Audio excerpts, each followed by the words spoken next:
จ้าจีบ หิบซูบองจ้าหิบซูบองบองบางอันกรอนแต่เคยยมปีเนี่ยจอกมาสมเพียรแต่จนแต่ก็ทลอปลาบานท้อบางอันเคยบานเต็งเตียดมอง បាទ จ้า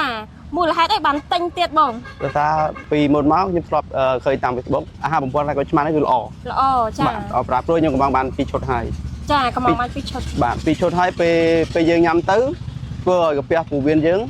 ចុកឆ្អល់ឈឺគឺហូបរយៈពេលត្រឹម10ថ្ងៃទៅ15ថ្ងៃគឺមានអារម្មណ៍ថាទ្រូខ្លួនអត់ឈឺអត់ឆ្អល់អត់ចុកអីទាំងអស់ อ๋อจ้าบองจ้ามูลค่าคอนแต่บองเคยกรมการงี้เนี่ยชนปีเนี่ยนั่นคือบองเต็งเตียนแต่ซาแต่บองเจียแต่จนจ้าทลอปลาสลับเตยบองจ้าจ้ามูลอย่างบองปลานั่งอาการะทวดตกบอกบองกับแปะผูวินนั่งมีอาการะไม่คลาดได้บอง គឺវាចុកឲ្យឆ្អល់ល្មូអួតហើយពោះវៀនពេលយើងហូបអីបន្តិចគឺហើមហើមហើយហូបអីបានចេះថាមានតែខ្យល់នៅក្នុងពោះវៀនពេលដែលថាខ្ញុំលើក្នុង Facebook ល្បីពេកខ្ញុំក៏កំង จ้า បងបានមួយឈុតខ្ញុំថាមកមិនដំបងគឺរយៈពេល5 10ថ្ងៃគឺល្អមែនល្អនិយាយរួមថាអាហារបំពន់តែក៏ឆ្មាគឺល្អបំផុត จ้าบอง 15ថ្ងៃគឺខ្ញុំលេបហើយមានអារម្មណ៍ថាពោះវៀនឬកាពះអត់មានឈើទុកអីទាំងអស់ จ้าจ้า វារត់ទ្រុកខ្លួន